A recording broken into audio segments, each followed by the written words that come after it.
هو انتصر المنطق العادي والطبيعي اللي حصل النهارده ان الاهلي يكسب الزمالك ضربة جزاء بقى جوه الماتش ايا كان. ده الطبيعي ومنطقي. ده الطبيعي والمنطقي ان اللي يحصل كده ان النهارده بداية من الاحداث اللي قبل النهائي. الاحداث اللا منطقية بقى اللي هي اللي قبل النهائي، حبس اللعيبة، آه،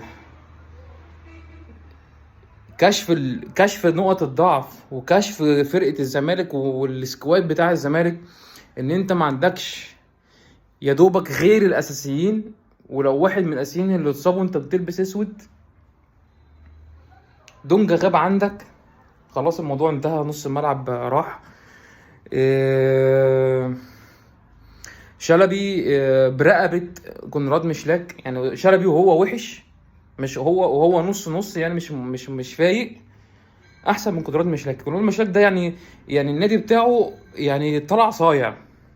كان بيدفع 1700 دولار، او قصدي سوري، مليون و700 دولار، او مليون و600 دولار في الموسم. قال لك لا يا عم، ده لعيب تعبان وقاعد دكه طول الموسم ومغرمني مليون و700. طب ما انا ادفع مليون بس او 800 بس مثلا ايا كان المبلغ، وخلي النادي تاني يقاسمني فيه ويلبسه كويس. الحمد لله ان هو اعاره، مش بيع نهائي يعني. آه، مبروك للنادي الاهلي. ده طبيعي. ده طبيعي اللي حصل ده المنطق وده العادي. فرقه بثلاث فرق. اه ماشي، المكسب اتاخر شويه، ما كسبوش جوه الماتش، بس اهو يعني في الاخر كسبوا. يعني الشوط الاولاني الزمالك ما جاش خالص، ولا هجمه، ولا يعني لا دفاع ولا خط نص ولا هجوم ولا اي حاجه، ولا اي حاجه خالص نهائي. الشوط الاولاني. الشوط التاني، النص التاني من الشوط التاني ابتدى لما الاهلي ابتدى يريح ويفتح خطوط ويضغط، وهو عنده الشراسه وعايز يكسب ومصمم ان هو يكسب، ففتح. فاحنا عملنا هجمتين ثلاثه مرتدات. يعني لو الكواليتي بتاعت اللعيبه اللي قدام من الاهلي اعلى من كده، كانت ممكن تخلص برضه في الشوط الثاني. اللهم احنا بقى ايه، كورتين ثلاثه، واحده من زيزو على واحده من مشلاك على واحده من الجزيري. الشوط الثاني ثلاث اربع كور. عواد الله يا ابني، الله يبارك لك. عواد شال النهارده الزمالك الشوط الاولاني على كتافه. ثلاث اجوان، اربع اجوان، اه مفيش ولا كلمه. ثلاث اربع اجوان مفيش ولا كلمه. والشوط التاني نفس الكلام. يعني شالوا برضه بتاع جونين. عشان النهارده العواد شال في الماتش بتاع خمسه وبلانتي، اللي هو طبعا في ضربات الجزاء. شال ست اجوان النهارده عواد. آه، وعبد الله السعيد هو يعني ما يعني لا اقدر اقول عليه. ده الصفقه السوبر الوحيده، ما هو ناصر ماهر.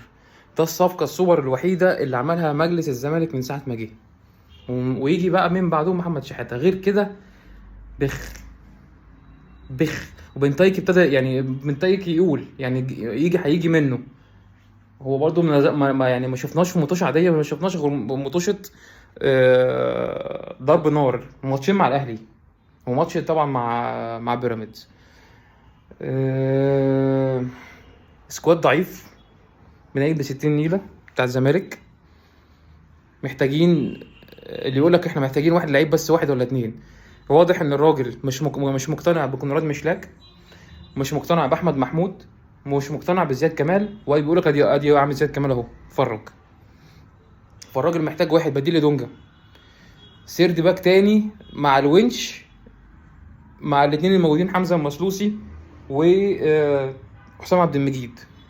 او تجيب سيرد باكين تقال اتنين سيرد باك تقال مع الونش وحسام، وتخلي حمزه المسلوسي يبقى هو وعمر جابر بالتبادل من ناحيه اليمين، اللي افوق فيهم والفورم هو اللي يلعب، والاثنين كويسين ناحيه اليمين. آه،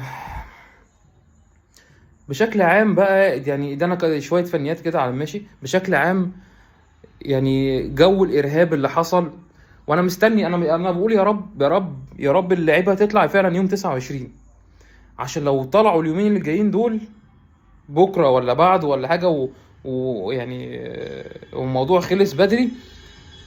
يعني انا هقول لكم دي بعدين، دي اسمها ايه. بس يعني خلينا ما نسبقش الاحداث ونشوف. هنستنى هيشوف هيطلعوا يوم 29 ولا ايه اللي هيحصل، وهيتحبسوا ولا هيتعدموا. فنهاية الكلام ده المنطق وده المنتظر.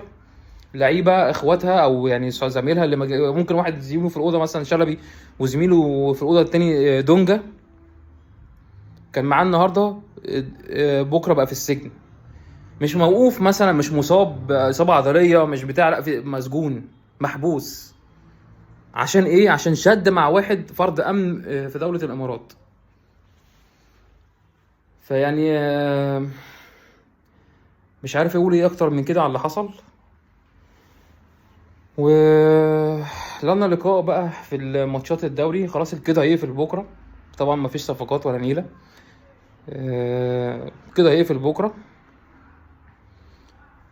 هنشوف لنا لقاء بقى في ماتشات الدوري ان شاء الله، نحللها ونتكلم عليها. وربنا يرجع دونجا وشلبي وعبد الواحد ولعيبه الزمالك وبعثه الزمالك كلها وبعثه الاهلي وبعثه سيراميكا وبعثه بيراميدز. ربنا يجيب الناس كلها بالسلامه. من هنا نكون وصلنا لنهايه الفيديو. اتمنى يكون الفيديو عجبكم. ما تنسوش تشتركوا في القناه عشان عيب كده. سلام.